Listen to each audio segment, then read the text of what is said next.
Hi, everyone. Welcome to this YA Contemporary debut panel today. I named it Back to School, but honestly, I'm so out of touch with like when school even starts anymore. I'm just assuming it starts in September because, that's what I remember from when I was in school. But I'm hoping that everyone's really excited to chat about these YA Contemporary debuts. If you don't know who I am, my name is Lily. I am the moderator for this panel and kind of the internet persona person, the real person behind Utopia State of Mind. We are going to have all the authors introduce themselves, tell us about their books. Then we're going to jump into some of the questions that I have when I finished books and I immediately had all the thoughts. And then if you have any questions during the panel, please put them in the live chat and I will get back to them at the end. So MK, do you want to start with the author? Sure. My name is MK Pagano. I'm the author of the YA thriller Girls Who Burn, which you can see right here, UK cover. It's a thriller, but it obviously has contemporary elements. It's about a girl whose sister was killed last summer. She's been frantically trying to find out who killed her. She accuses the rich boy down the street of killing her sister. Then he ends up dead, so she needs to team up with her childhood frenemy to find the real killer before one of them is next or one of them is blamed. Hi, I'm Elizabeth Holden. I'm the author of Mighty Millie Novak. It is a YA contemporary about a super socially anxious, awkward, queer teen girl who joins a roller derby team. She's kind of attempting to reinvent herself. She gets a crush on like one of the best players on the all-star team and is kind of determined to make her life better. She's been homeschooled and is very lonely. Her brother she was very close to just went away to college. Her parents are getting divorced, and so she's not going to let any of that stop her. But she's also very anxious and kind of starts getting tangled up in her own lies. Hi, I am Marissa Eller, and I am the author of Joined at the Joints, which came out this July. I don't have a copy here, but pretend I do. It is a YA romance where two teens meet at a chronic illness support group, and they sort of connect because they have the same chronic illness, rheumatoid arthritis, and it's kind of a like identity journey wrapped in a romance. Hi, my name is Matthew Hubbard. I'm the author of The Last Boyfriend's Rules for Revenge. I don't feel like getting up to, there it is right there. It is a contemporary YA about three teens in Alabama who are heartbroken and then they accidentally watch The First Wives Club and they decide to get revenge on their ex-boyfriends. And just like the movie, it turns into a bigger purpose and they end up taking their school's Don't Say Gay agenda down. After I read that specific scene where they talk about like the scene in the movie, I just had that on repeat like the entire day and like the the dance and the song, it just became like my fixation for at least a week. Thank you. The first question I want to ask is because all of your books are already out, and so I love asking sort of what expectations about the debut journey as a whole has turned out not to be right, and sort of what was the most surprising. Because I think, I've done panels where half the people have already debuted, half of them haven't, and so there can be a lot of conceptions about like what you think it might be like, and then what actually happens. So MK, do you want to start us off? Sure. So I think the most surprising thing for me is how inconsistent our experiences have been. Like, I feel like my editor will tell me one thing, like, this is exactly how this happens. And then one of my friends says, oh, my editor actually said the opposite. Or just how little seems to be standardized across this experience. And you're not supposed to compare yourself to your fellow debuts. And I really try not to. But of course, you want data. You want to know, is my experience normal? Am I doing well? Am I not doing well? And sometimes just comparing with your fellow debut authors, you can't really get great data because it's so different. So I was surprised that it wasn't more standard by now. I was also surprised how stressed out this whole thing made me. And you think I wouldn't have been, but I was kind of like, I'm the mother of 2 young children. I'm like, nothing my debut experience can throw at me is going to phase me. I have 2 little kids, but it was a very stressful month with the events and constantly checking the sales numbers, which you shouldn't do, but I couldn't help it. And also writing my second book at the same time and trying to submit that on time, and just everything all together. July was a very stressful month for me, and I'm glad it is over and I can kind of enjoy this whole experience a little bit more. But yeah, that's mine. And I mean, I just agree with everything you said, MK, that like I was shocked by how stressed I was. I was so stressed. And I didn't expect to be. But I was very, very anxious about all of it. And I think I thought I'd be really let down after the day it came out. And I was like, we're done. Okay, not done, but I had a big launch event and I was very stressed about that. And yeah, everybody's journey being so different, and everybody's publishing experience being different. And also just the opacity of the publishing industry, that like there's information that like nobody has. And that surprised me. Like I think that I picture it's 2024. I probably can get an app on my phone that will buzz every time someone buys a copy of my book or something, like I'll have friends who aren't writers ask me like, "Well, how's it going? Like, how's it selling?" I'm like, "I haven't heard anything bad." you know. Um and even just bookstore to bookstore, talking to different people about policies are different. Like it all varies so much and is not standardized, and that surprised me. Yeah, I'm very similar in that, because it differs so much from person to person and even from book to book, and because there is so much opacity, I felt like I didn't really have concrete expectations. Um, because you never know how it's going to do. You never know, even like two people who have the same sales numbers, like what that's perceived as by their like respective publishers. So it's all very, like you said, it's all very opaque. None of us know what's going on from day to day. Um, and the thing that's been surprising to me though has been like the scope of how far my book has gone. Like I'll get readers that are from countries I didn't even know my book was in, things like that. That has been probably the most surprising part, because I didn't have those expectations. Kind of everything is a surprise.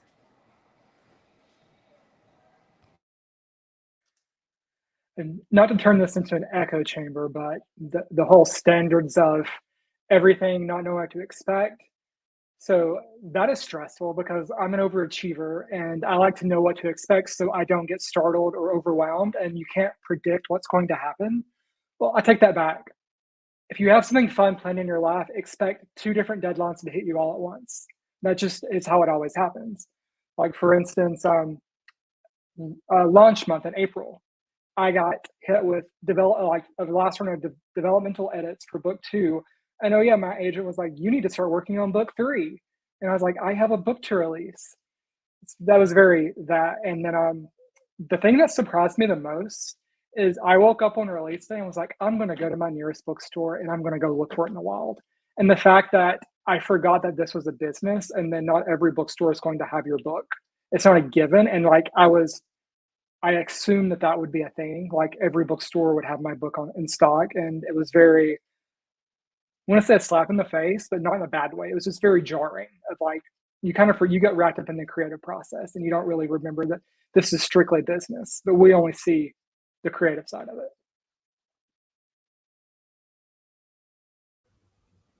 Yeah, I agree with what everyone is saying as well. I feel like you think that because publishing turns out like thousands, if not millions, of books a year, that there's like a very specific kind of plan of moving from phase to phase. And I feel like that's one of the biggest things I've learned doing these panels is that no one experience to this is like ever the same truly as anybody else's. There's always caveats and there's always like 1 step forward, 3 step back kind of moments.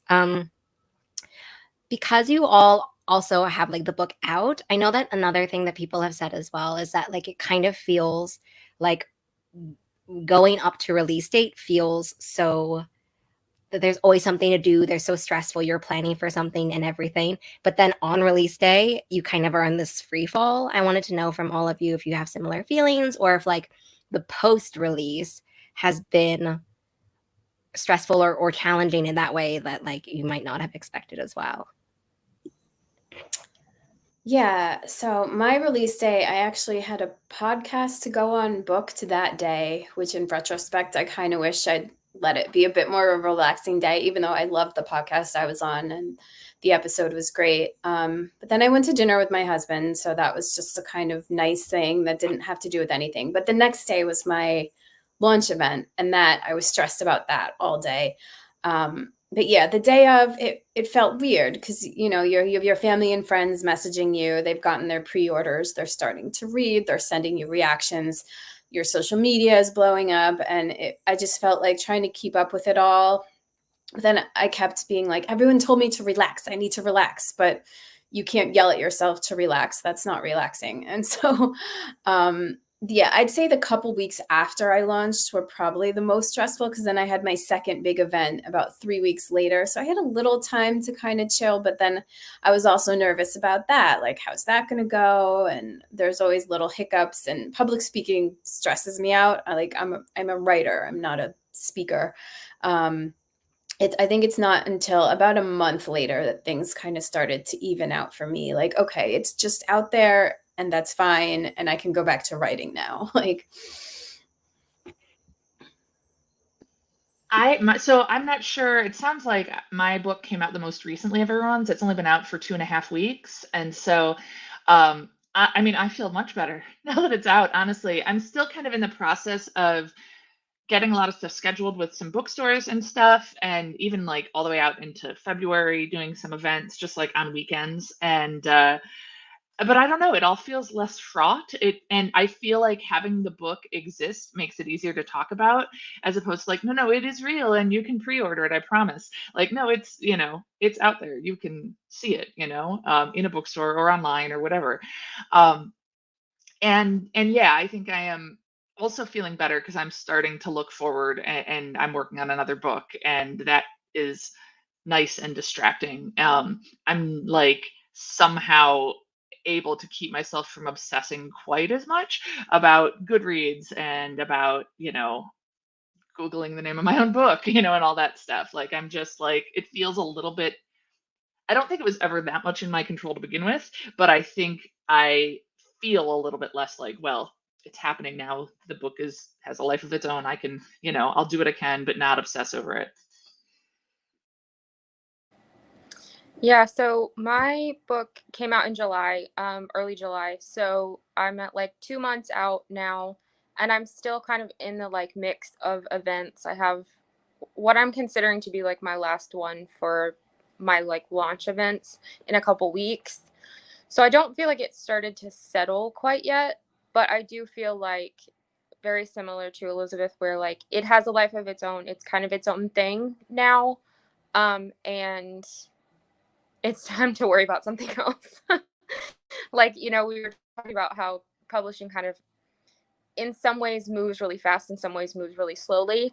So the kind of time between your book coming out and you needing to work on the next book is, I mean, sometimes it's like there's no time. But so like I'm supposed to be getting an edit letter on my next book on Monday, so I'm already thinking about that. And it's kind of not started to settle yet, but I don't know that it's going to because there's so many other things still going on. So my book came out at the end of April, and I always thought like it felt like a snowball gaining speed going up to release date, and then you hit a brick wall because it was the month of April, doing book stuff, my regular day-to-day stuff.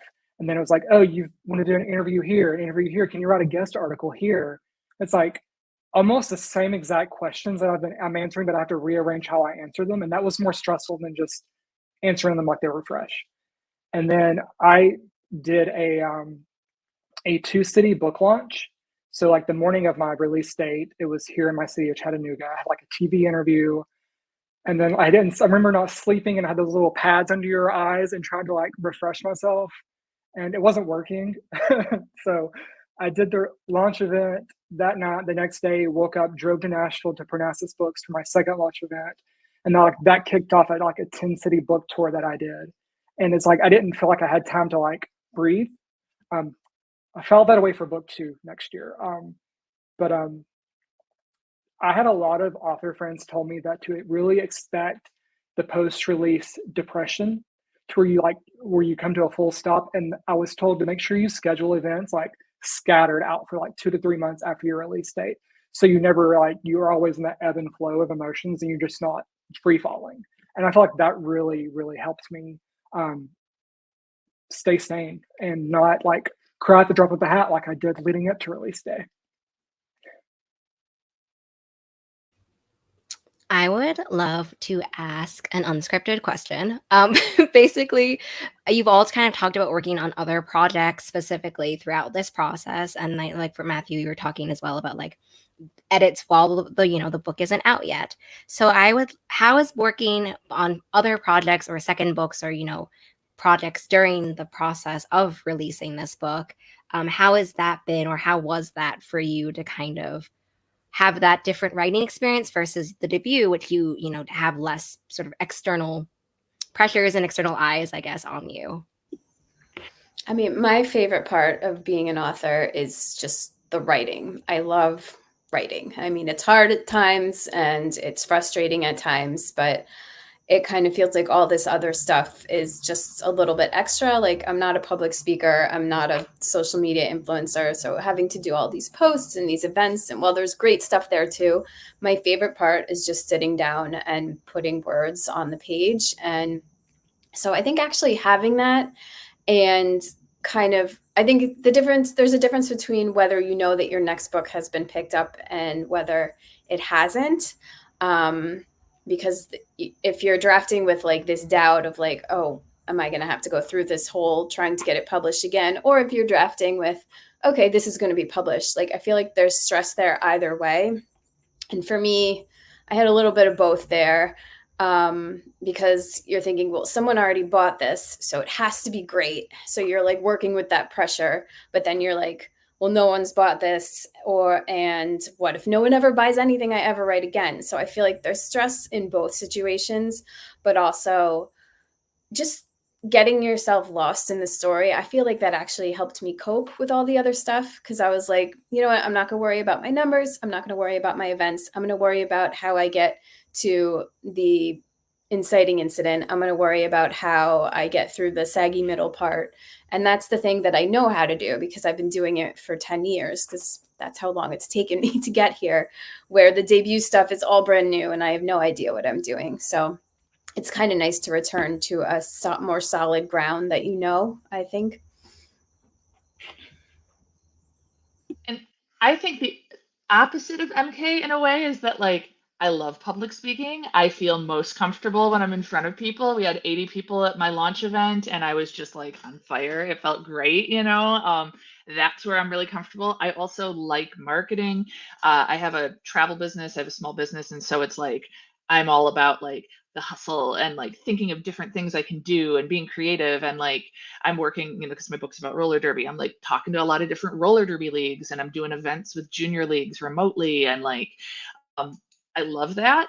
And I think my writing of other things suffered as a result, because I could tell myself, this is working on writing, when I'm like, I'm like, pitching stuff, doing contacting people, brainstorming all this marketing stuff. It's not writing. It's not writing at all. But I was able to trick myself that it was, because ultimately it's not that it's easier for me to do that stuff, but it's easier to get into like that part of my brain. Like it's more of like a normal workday sort of feeling, versus when I'm writing and I really have to like put all that stuff aside and relax and like produce something. Is just like a completely separate state of my brain. So it's much easier to shift from sending an email about travel or one of the courses I'm teaching to emails about my book, versus to do something creative is such a bigger shift that it was easy to be like, I'm doing book things. It's all book things, and it's not. I have another manuscript that's on sub right now because it's an adult thriller, and so it's totally separate. So I think, and I'm working on another adult thriller right now, and so I think, in a way, working on that, it's the stuff with my debut is kind of feeling separate, and not like bleeding over and getting in my head too much, just because it's so different. It's a different genre, it's a different age group, so that also helps.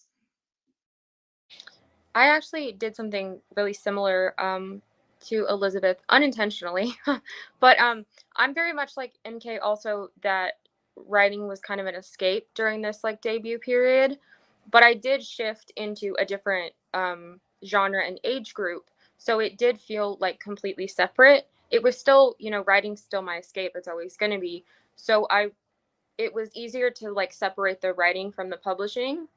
Um, by doing a different genre and age group. But I was also on deadline for the first draft of my second book. And I was able to get that out of the way and start something completely different. So it was exciting to still have that like escape. And I definitely felt like I needed it. But I'm still like excited to dive back into edits and things like that too. So I don't know. I kind of like every part of the process, so that definitely helps.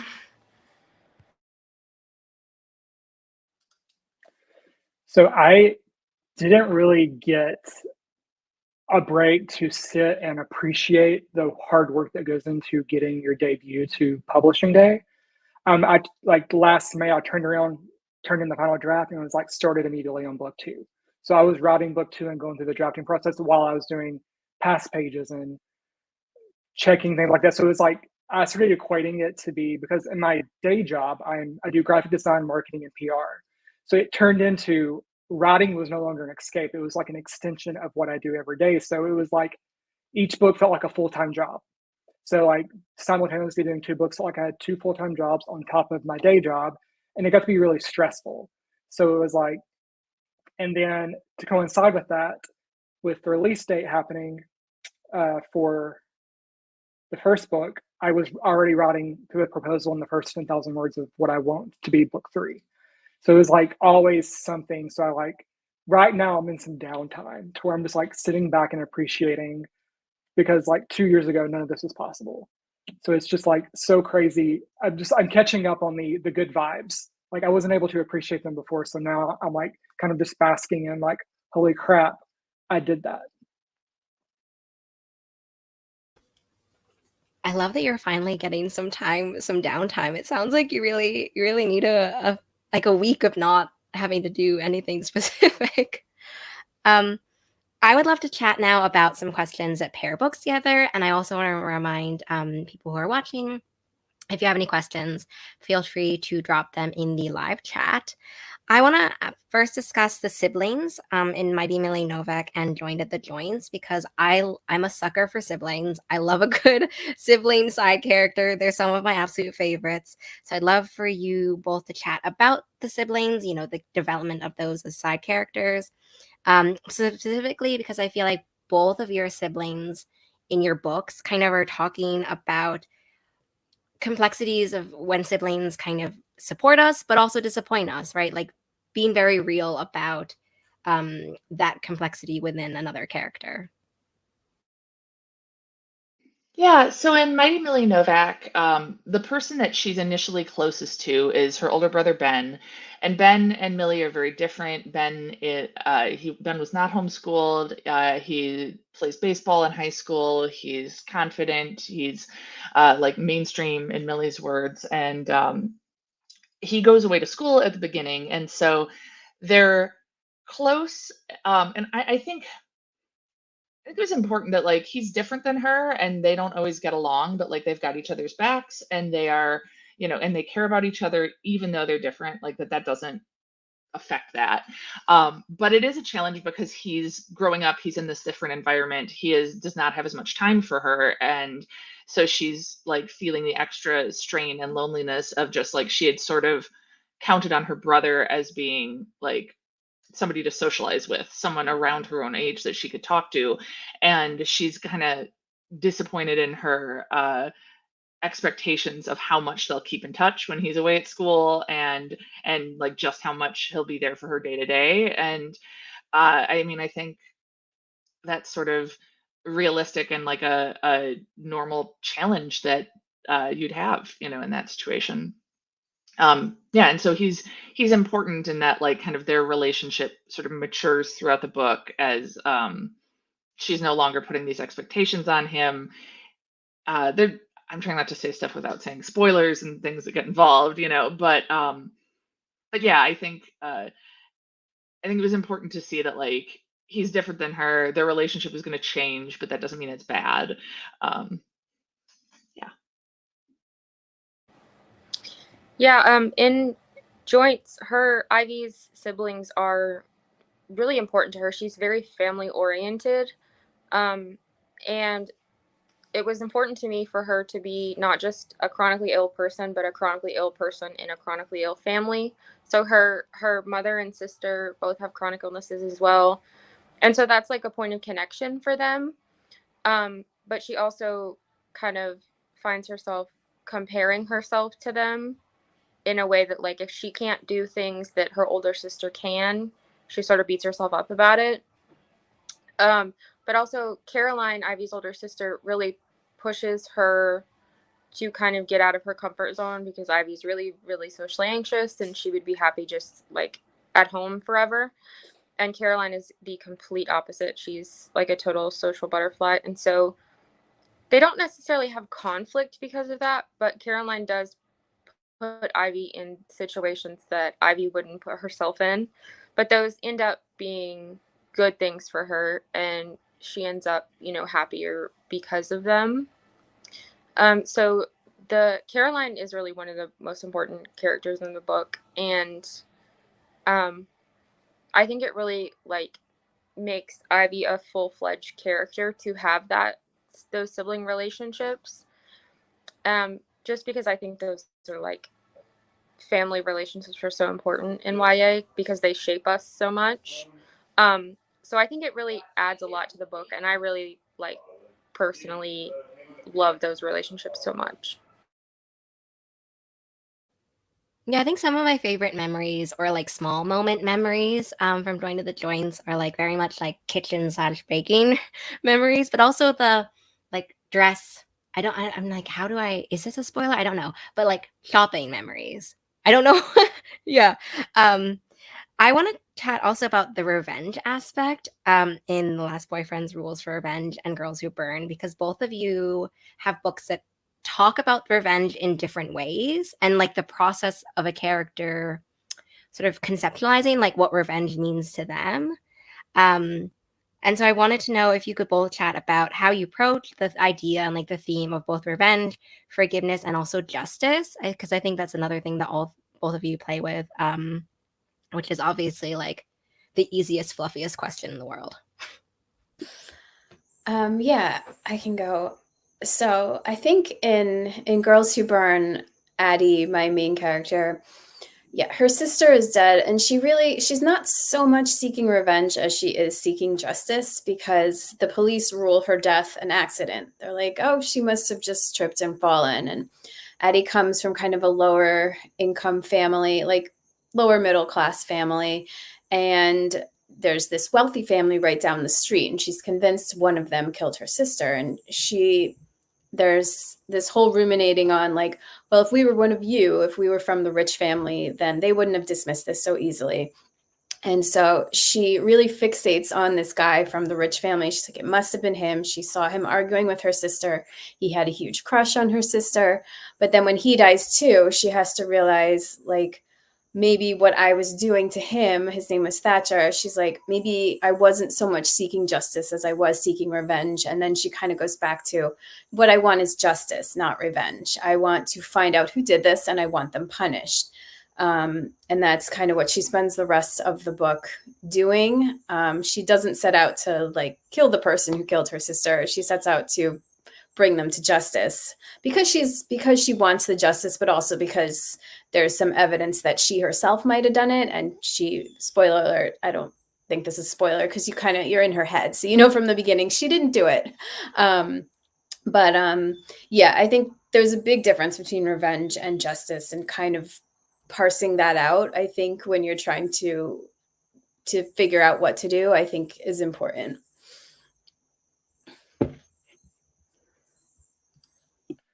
So in The Last Boyfriend's Rules for Revenge, it's in the title.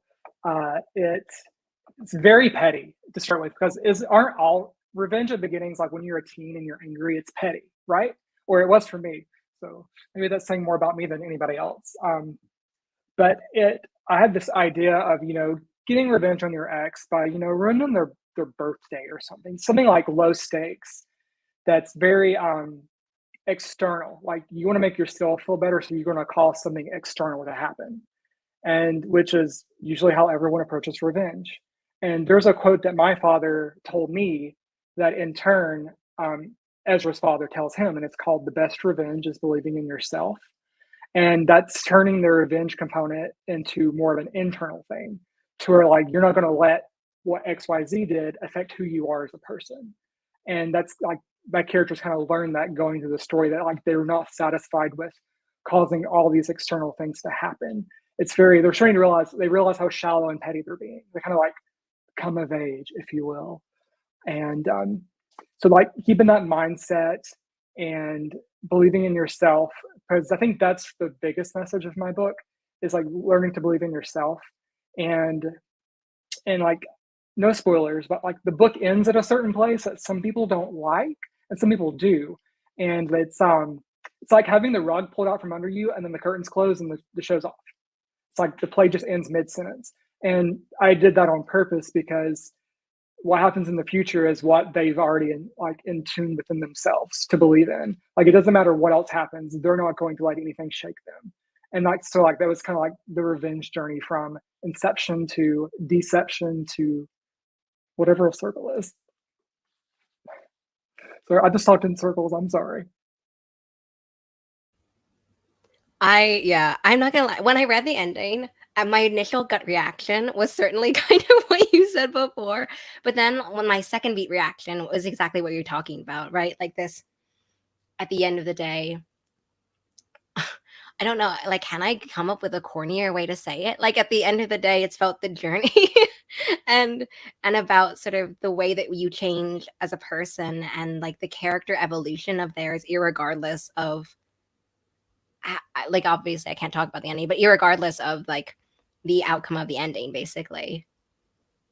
And I'll just add on that there was an epilogue that was taken off the book, but in my second book, you find out what happens. So I'll just say that. Oh my gosh. I feel like I need a moment to process that. I'll like get back to my thoughts afterwards. Um, but I want to also ask another question to everyone as well. Because I'm curious about if the first image of your main character, what it was, and also if it changed throughout drafting. So, for example, like if you can't, I don't know, obviously, how everyone sort of conceptualizes their main character when they first think of them, if it's like a line, if it's an image, if it's a scene, or, whatever that be. So I want to know if that first image or that first kind of seed changed throughout drafting or editing. For me, not really. I always start out with my protagonists. Some thriller writers start out with the crime or the twist, but I start with my characters and then I figure out what they did. So my first inkling of this story was a girl who blamed herself for her sister's murder, but she didn't kill her.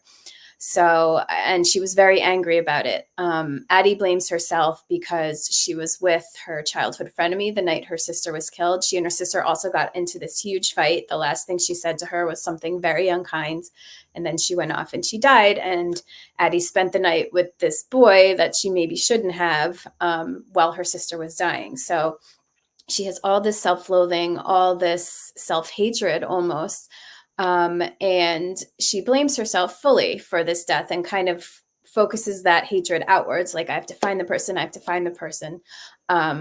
But she really, the whole time, she needs to learn to forgive herself for the mistakes that she made that night, because they weren't that, well, there was a pretty bad mistake she made that night, but I wanted to kind of write a little love letter to like my teenage self. I feel like I was very hard on myself as a teenager. Like, every flaw I had, every mistake I made, I would just beat myself up like, this is why nobody likes you. This is why you're not going to amount to anything. And I think learning to forgive yourself is really important. And it's something I didn't figure out probably until like my 30s, maybe. And I don't know if just like reading my book is going to get that message across to younger readers who need it. But that was what I wanted to accomplish with Addie, and I feel like I did kind of stay on task with her self-hatred and her anger. That's why the Girls Who Burn, the whole burn theme in the title. There were a lot of other things that changed as I drafted and as I revised, but Addie and how she feels about herself, I think, was one of my constants. When I first conceived of writing a book about someone on a junior roller derby team, I'd actually kind of initially saw it as something where it would have multiple points of view from different players on the team.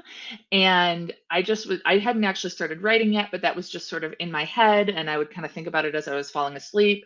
And I could see this one girl who was kind of quirky and strange and maybe not that good at skating, and kind of talks a lot and makes a lot of jokes, and is clearly sort of talking a lot and being self-deprecating because she's like insecure and not sure of her place there. And the more I thought about the book, the more I saw her, and that's Millie. And I think it just sort of zoomed in on her the more I thought about her, and I started thinking about, like, why is she like that? How did she get here? How is she going to change? And so I would say it really didn't, like, who Millie is at her core and how I initially saw her, that really didn't change from initial conception to now. So Yeah, my like process to get to writing joints was a little bit backwards because I'm very much like character first person. But what I came up with first really was the support group and those like core few characters. And I actually wrote like what is a prequel to Joints first. And that sort of ends with the like that first support group meeting. And that's where Ivy came in. And because Grant, who is Ivy's love interest, is a member of that initial support group. And in writing that last scene of that first book, I wanted to give him someone who had RA just like him. And that's sort of how Ivy came about. And then I was like, oh, there's a romance there. There's like a romance novel concept there. So it's a little backwards, but still for this book, it was definitely like Ivy first. Like that first image is probably exactly the way that it is in the book, like her in her kitchen with her family. She's kind of always been the same.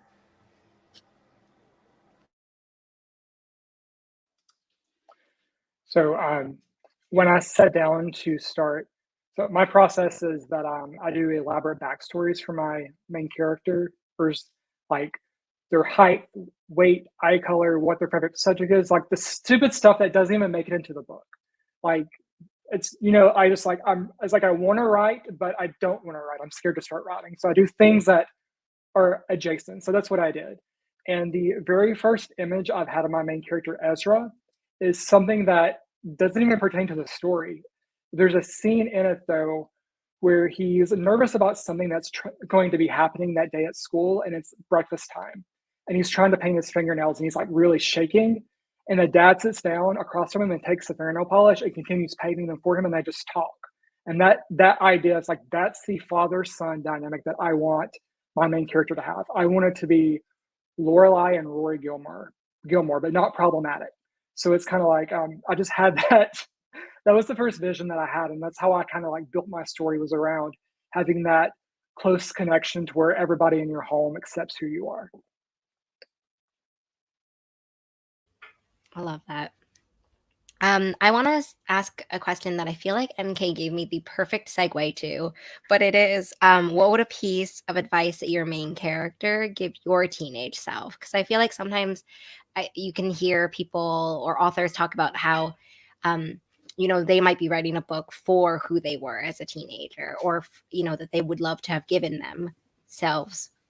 to themselves as a teenager. So I'd love to know from all of you, if your main character could give your teenage self a piece of advice, what would they say?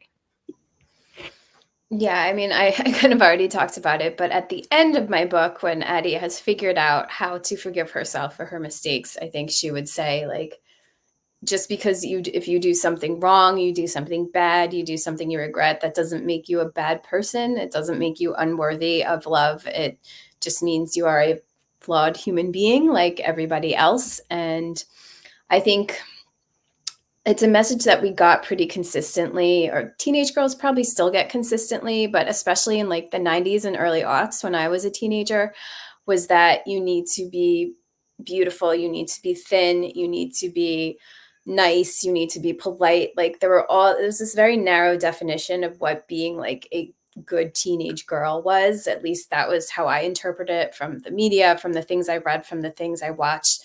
And I think that there's room for all kinds of teenage girls out there, and just trying to shove them into these little perfect little boxes is doing nobody any favors. And I think we have made some progress, as far as I can tell, in terms of normalizing just the one very perfect model of what girls should be. But I think Addie would tell my teenage self, like, it is fine to just be you. That is totally fine. And it means you still deserve love regardless. I'm confident that Millie would tell me, join roller derby, like, and would immediately, push the sport on my teenage self. Because I think Millie and anyone in real life who plays roller derby and gets really into it, we're like roller derby evangelists. So I think that would be her first bit of advice. But I think, well, my teenage self would have to be like, yeah, it didn't exist in the 90s. Sorry, not an option. But I think that's coming from join roller derby, because it is a space where you can be physical and you can be an athlete without thinking you have to be on a traditional sort of high school team sport where you might not see yourself as fitting in. And it's good for you to do something physical like that and to bond with other teenagers in that way, and to kind of get out of your head and do something where you can focus on getting stronger. I think would be valuable. I mean, I guess it also kind of, like MK said, this is how I imagine Millie at the end of the book. Like, I can't even imagine her at the beginning of the book giving advice to anybody, because she's kind of such a mess. I'm sure she would just crack some sarcastic joke. Uh, so, uh, so yeah, I think that join roller derby, but coming from it with that sort of spirit.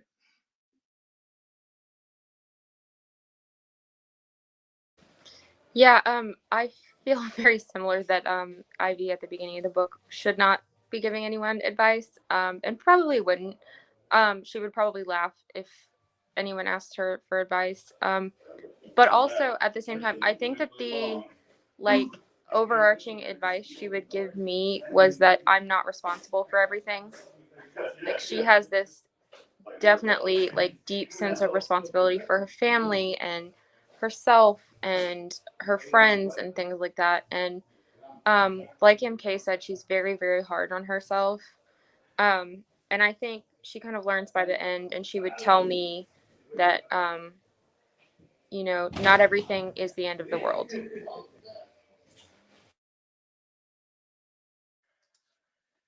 So obviously, my main character was me at 17, so it's kind of like a weird question to answer. But he will say, like, he learned something that I think I needed to hear, that I wish I had heard at 17. And so, like, of course, I just said my main character was me, but like, wild ride. This is something that I always have to say when talking about this specific topic.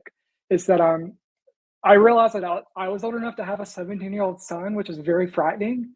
And so I kind of like wrote myself into the book as the dad, talking to my 17-year-old self, giving him all that kind of advice that he like I wish I would have had. And so I think that 17-year-old me slash Ezra really needed to learn it's okay to take up space. Like you deserve to take up space because they spend the book trying not to. So I think that I think he told me that while I was writing. I kind of discovered that. So in a way, he kind of did give me advice. That sounds really pretentious, and I'm really sorry. Just he would tell me to take up space as an adult to take up space.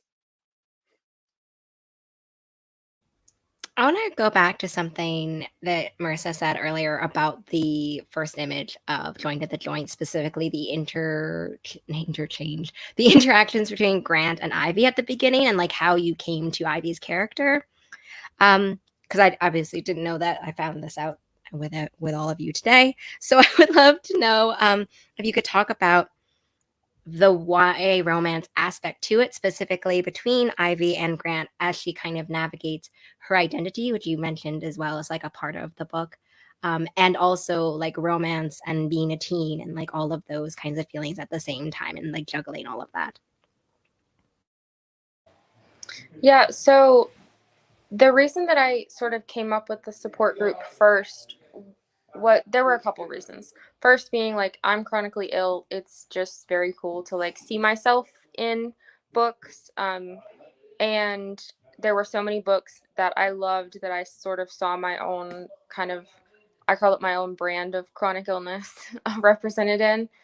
But at the same time, there are also some pretty harmful narratives.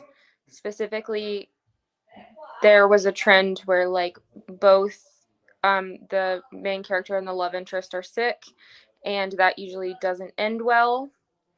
And that stuff became really super popular. And what I really just wanted to do was like, no matter how difficult it was, I just wanted them both to be happy and be okay. And more than like representing chronic illness in a general sense, I wanted to represent that specific, like, you can be chronically ill and love someone who's chronically ill and it be fine. And then another piece of it was I came up with the support group because I think the like sense of disability community is really important to not necessarily just to teenagers, but even to me personally. And so I wanted to sort of give them that. And so like it wasn't really difficult for me to write this like navigating all the things that she's navigating because it's basically from my own experience. But at the same time, I don't know what it would have been like to navigate just like those teen things without the chronic illness experience. Like it's hard for me to separate the two. But I wanted to give them their happy ending that they both deserve as chronically ill people. And also in having both main characters have the same chronic illness, that was important to me because it represents like the breadth of each chronic illness, because like no one person is a monolith. And even if you have the same chronic illness as someone standing right next to you, you're going to have completely different experiences. So I wanted them to kind of complement each other in that way. But honestly, like the goal was always just for them to be happy, and that's how luckily that's how romance works. So Yeah, I feel like after you said that it started, or one of the ways it started was through the support group, it made a lot of sense to me. Like it puts things into perspective as well for me. Because I think that is one of my favorite aspects. Like the conversations not only they have, but the space that they make for each other and their varied experiences and validity of feelings. Like to know that it can be so different and that all of them are valid, even though they don't look necessarily the same. They don't experience the same conditions or the same like manifestations of the same conditions and like all of that all together. We talked a little bit about Mighty Millie Novak and the friendship, and I think that was one of also like my favorite character arcs that I feel like Millie has to go through.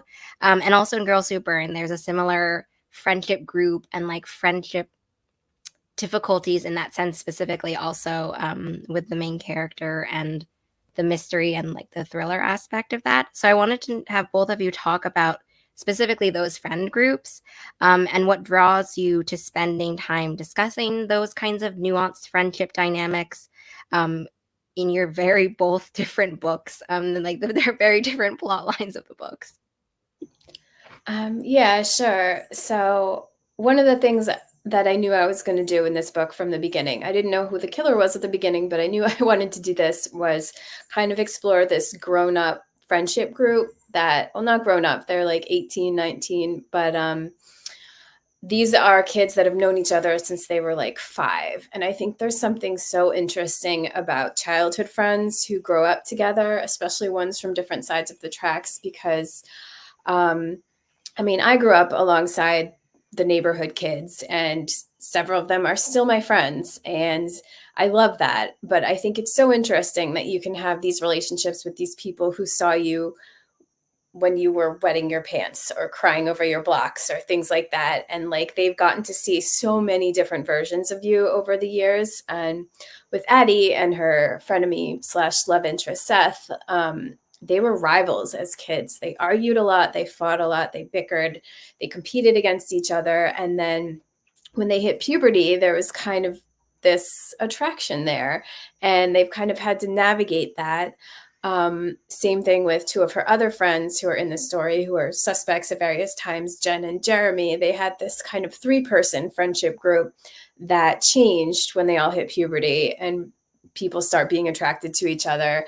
And one of them was very intent on, all 3 of us need to not get involved because that's going to ruin our friendship. And then that doesn't work out because hormones are hormones, teenagers are teenagers, and they're kind of trying to reconcile that and come back together. And I think sometimes that can work, and sometimes you just kind of have to accept who this person has grown into and stop clinging to the little kid version that you remember. But I think there's something so interesting about somebody who's known you that long that you continue to stay friends with, just about how well they know you. There's actually this quote from My So-Called Life. I don't know if anyone used to watch that. And she says something along the lines of, like, there are these people who you've known forever that know you in a way other people can't because they've seen you change, they've let you change. And I still regret not putting that as the like front quote in my book. I like thought about it and I was like, nah, I'm not going to do that. I don't want to date my book, but it really is a huge theme of what I try to write about. Yeah. And in my book's case, it's sort of the opposite in that it is all of these teenagers who don't know each other initially, who are thrown together in this pretty intense sport. And so they all have the sport in common. Otherwise, they may not have stuff in common. And I'm always interested in the dynamics of like, a really intense small group of people, whether it's like, on a team or people on a study abroad or, an internship, something where you're kind of in this closed, intense environment and like bonds are forming really fast because you're all passionate about something and you're excited and you're together a lot. And so Millie right away, gets very attached to her friendship with Pumpkin. They go by their derby names in the book because that's what derby players tend to do, right? So Pumpkin Slice Latte is Millie's closest friend on the team right away, and Millie is, I think, really desperate for friendship, and then things get kind of complicated with her and Pumpkin, and I've read like I don't know. Again, I'm trying to be careful with spoilers, but like I think that although the way things end up going with some stuff with Millie and her friendship with Pumpkin, it was important with me to not make any character like the villain because I feel like that's not really how real life typically is most of the time, especially like these are not super high stakes, right? There's no murder, right? There's no anything like that. But there's still some people doing not great stuff to each other, because I think that can also happen in an intense environment like this that's competitive. Um, but I still think like there's nuances to it, and I'm interested in how like Millie and Pumpkin's friendship changes as Millie gets more confident. But Millie also can be pretty selfish, and so like their friendship is maybe not ultimately great for each other, not necessarily because one of them is bad, but because it's just like this is not quite right. Like this is we're not a good combination together. And I think also some of the friendships that Millie forms with other people on the team, like Stork, Stork Raving Mad, who initially Millie doesn't see as a friend. She sees her as a rival because Stork is really athletic and really talented and really driven and really focused and like all the things that Millie is not. And so she initially just sees her as sort of one dimensionally competitor, like everybody likes her better because she's more talented on the team. And seeing that relationship evolve, like I think in general, a theme of the book is Millie coming to see her friends on the team as three-dimensional people with their own flaws, their own shades of gray and good and bad and their own experiences, as opposed to just this person is my friend and they support me. This person, everybody likes her better and she's better than me, or whatever. Or this person is a real badass and she's probably never understood what it would be like to be as bad at the sport as I am, or whatever. And so, yeah, there's a lot of relationships kind of within the book. And I mean, you also asked like what makes us interested in writing these sorts of things, and I just think it's really interesting. I think that seeing how these friendships and relationships like interact and like things can get tangled really, really easily, and I think it's a rich topic to explore in many contexts. Yeah, I'm glad you brought up Stork because even though no matter how much I love Millie, Stork is definitely the character that I would have been in the book. It was also who I was thinking about for the question. I want to talk as well about the activism within The Last Boyfriend's Rules for Revenge, mostly because I'm kicking myself that I didn't ask a question about Ezra's dad, who is like the cinnamon roll of my heart. But I want to ask about that topic specifically because I feel like the hook that I got, or how this book was pitched to me, was very much like the story about revenge and the story about, like, as you were saying, the actions related to the revenge. And then throughout the book you talk about sort of not only the theme of kind of like these personal decisions being political, but when the things or like the issues that you're dealing with are going viral, or like are taking on a life of its own, how it becomes imperative, or when you decide it's imperative to speak about it, or when you decide that it's like time for you to take it further than that. So I'd love if you could chat up a little bit about that theme in relation to your book and like how that like came about. Yeah, so I was already writing The Last Boyfriends, or at that time it was called The Last Boyfriends Club. And I was about 10 chapters into it when Florida House Bill 1557 came out and was making its rounds, the Don't Say Gay bill. And so it made me so mad and helpless. And I did not like feeling that way. And I didn't know what I could do to help. So I turned back to, my Word document and I was like, I have to do something. So I deleted all 10 chapters and started over with that, what happens at the end of the book directly in mind to what I was going to do. And it was always going to be political in a way, because if you've seen the first Wives Club, they join forces to make a woman's a shelter for women, essentially, nonprofit to help women. So like they join forces for the better good. So that was always going to be the theme. And it really, like the Don't Say Gay bill, really just at the right time. And I just felt so mad. And I didn't really tell my agent that I was changing the book because she was like, she liked the idea of it. So I just kind of did it. And really talking about how like you have these kids who are trying to live their life. They're trying to get petty revenge and cry about ex-boyfriends and the cute guy they work with at the coffee shop and things like that. And then you have this like vulture over them that's kind of like watching what they're doing, that's kind of like acting like the hand of God like saying you can't say this, you can't say that, and how that stops them from basically expressing their emotions, like their anger and stuff like that. It's being policed, if you will. Essentially, like wanting to go to the dance and like you can't go to the dance because you're same sex, and how that ties into the revenge component, like how it just kind of wove together, and it was kind of like a breaking point for the characters, and that kind of keeping that in mind, I kept thinking about what I would tell my kid if they were going through Don't Say Gay, or what I would want to do. And I couldn't burn the school down because that's what I would want to do. I just want to like hit people in the face, but that's neither here or there. But it was kind of wanting to express that of kids just need to be kids, and we shouldn't be able to police their identity. And that kind of like wrapped into like how they express their identity throughout the story.